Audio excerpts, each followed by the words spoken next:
Hi there, I'm Dr. Adriana Potter, and on physical health, I'm going to introduce you guys a new series on not let pain drive you insane. And you're going to be introduced to a series of videos and a variety of things to help you in managing your pain. It's like what people keep asking me, do I use heat or cold? What about the TENS unit? Does topical cream help? What about stretching? And when should I take my pain medication? When to time that? What about over-the-counter stuff and supplemental things? So we're going to be introducing you and talking about what I usually discuss with my patients to educate on those pain management and instruct you how to make that decision on your own based on what's best for you. So let's get started, and here we go.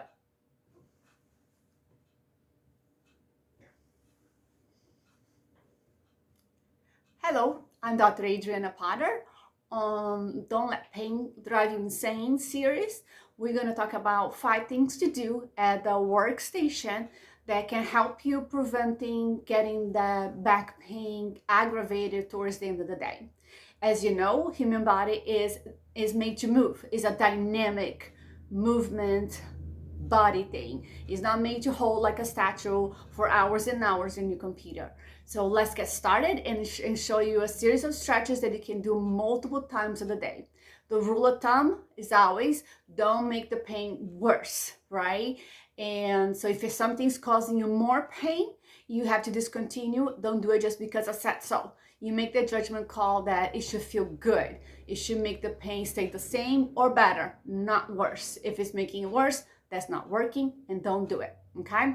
All right, let's get started. So when you're sitting on the computer for a very long time, you start getting the backache. A couple things to do if you're having that stiffness and that catching of your lower back before getting up is actually try to do a little bit of that pelvic dance.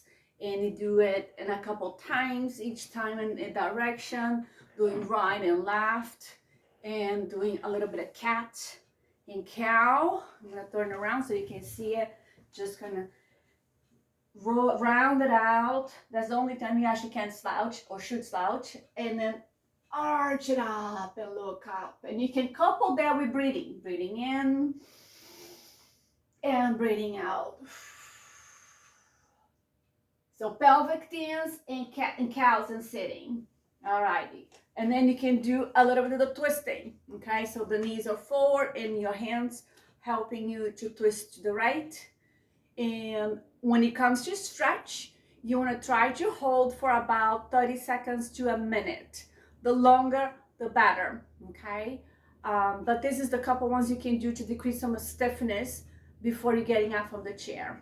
Okay. And you can do that at home on the sofa if you're having any prolonged periods of sitting that creates that stiffness. This is the best thing to do. Okay. And then you go to the other side and do the same thing. Do that twisting to the opposite side. It don't bring pain, right? Nice and slow breathing. Your stretches should be intense enough that you can hold a nice steady breathing, but not too intense that it's making you hold your breath. Okay, 30 seconds or so on each side. So those are the sitting ones for the spine. Alrighty. My favorite one to do is actually standing. So you want to make sure that you're taking that breaks from standing positions at work. So you can kind of do a little bit of the leaning forward, okay? Drive your hips back and do a little bit of that forward fold. This is gonna help you just to unload your spine and then feel a little bit more the relaxing. And you can do the same thing we've been doing before on that pelvic dance, right to the right side, left and right, in circles, clockwise and counterclockwise. Alrighty, and then you can help to push yourself up. And then you lean a little forward.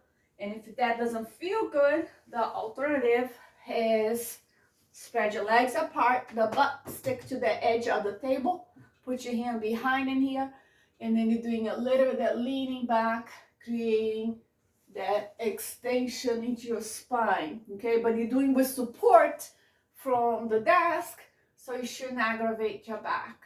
Alrighty. So those are the ones, and you're holding, like you can do just repetition, or you can just do a long hold, leaning back. All right. From there, we go into the lunge position, which you're gonna end up stretching your calf muscles on the back, your hip flexors here, and you're gonna get the support from your desk. You're gonna lean towards that desk. You're gonna get a little bit that lower back stretching. And if it feels good, you can raise your arm up and lean with support and breathe in and out. Letting your body just feeling that stretching happening on this case, my left side. And you hold it there. And if you feel like the leaning forward is not getting work for you, you can come back, hold the stretch on the leg, and you can do a little bit of rocking right and left, doing that pelvic dance stretch. In here, okay. And after 30 seconds to a minute, you're gonna go to the other side, okay. The leg is behind, the heel is down on the floor if it's available for you. Long lengthening in here. Your hips are squared towards the front leg. The knee forward is bending in there. And hand support on the side of your table. Arm can reach up. And you're breathing out. Feeling the stretch happening on your right side. And again, if the leaning doesn't suit you, you can stay nice and tall, but you can introduce a little bit of that movement that can help you to relax your back muscles. All right, so don't stay for too long sitting, because these muscles here on the front tends to shorten, and when they shorten, when you try to get up, they will pull your back forward like that, and it will jam into your lower back because you're having a lot of the stiffness. So you want to kind of lengthen the muscle. So if I show you here, if I pull down here, see how it kind of drives me forward? This is what your muscle's doing when you're sitting for a very long time. So you want to try to relax and lengthen, lengthen, lengthen, extend on the trunk, extend on the hip, and letting that extension in here. Lean back and feel that stretching, okay? So those are the stretches that I would like you to do multiple times throughout the day. Take a break from the sitting, do some twisting on the sitting, do some forward folds with support on the table, some back extensions with support on the table, and the lunge stretches for the front and the side of your body, okay? The next one is for the hamstring and piriformis. Okay, and you can, a couple ways you can do. You can just put a foot forward and then make sure that you're nice and tall and you're hinging forward. And again, you can do the support for your desk. You should feel the stretching on the back of your leg. The knees straight, but the back is in neutral. We're not doing this, trying to reach for your toes.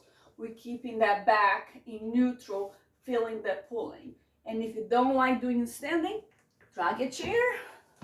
Set it tall, and again, you can put the foot straight forward, and then you're hinging from the hip, getting that stretch of your hamstring. So you can either do it sitting or standing. And another one for the hip, for the sciatica issues that may come with that prolonged sitting, it is your piriformis stretch.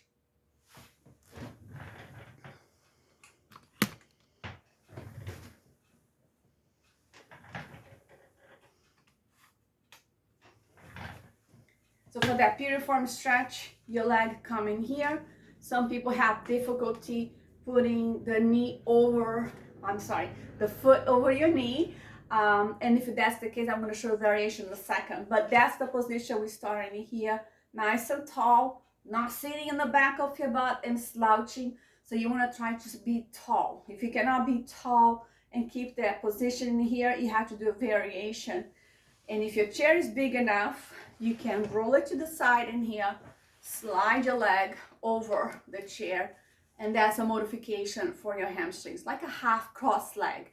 One leg off to the floor, one over the sofa, your chair, your bed, and you're just keeping the nice and tall position, not sitting on the back of the butt and rounding. You're gonna try to move in to get that extension, and you can do just your cat and cow in here, right and left. You can do your twist at the same time.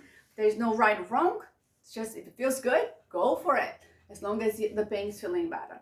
And once it's available to you, you can hinge forward and get a little bit more of the stretch. But if you're able to do this, chances are you should be able to do with the leg crossing over. All right. So this is the series of stretch for you to do in the office to prevent aggravation of your back, or even decrease that current back pain that you're having. And don't wait to the end of the day. Do this multiple times throughout the day. What we're trying to do is to create an association of what feels good in your body. If you waited to do when you're having pain, what you are reinforcing into your brain is that I'm in pain, I'm going to do something to stretch it, but it's causing more pain. So you're reinforcing that pain cycle. If you're doing when you're actually feeling good, and you're going to create an association that I'm stretching, this feels good, and you're doing because you don't have pain, you're just trying to get a little bit more of that flexibility and then release of tension. So we're creating an association to your brain about what feels good. This like, so don't wait until you are completely aggravated to try to do for the first time. Do it when you don't need it. So when you need it, your brain is going to think about, hey, we did this in the past and it felt good, which means it's a good thing for my body. So chances are your brain will process that stretching and prevent from getting that hypersensitivity to the pain. So it is a process of desensitization of that central pain. Because you have central sensitization, which is mean your body is so aggravated all the time that normal stimulus, usually not supposed to be perceived as pain, are now currently being perceived as pain.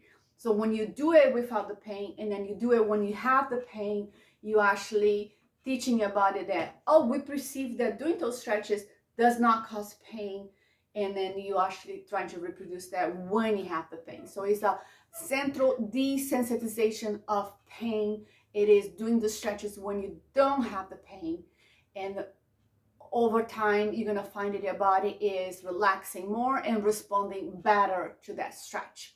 All right, continue watching our series video on don't let pain drive you insane. This is one of the information that is going to be available on the YouTube channel on Physical Health by Dr. Potter. So don't forget to subscribe and press the bell button.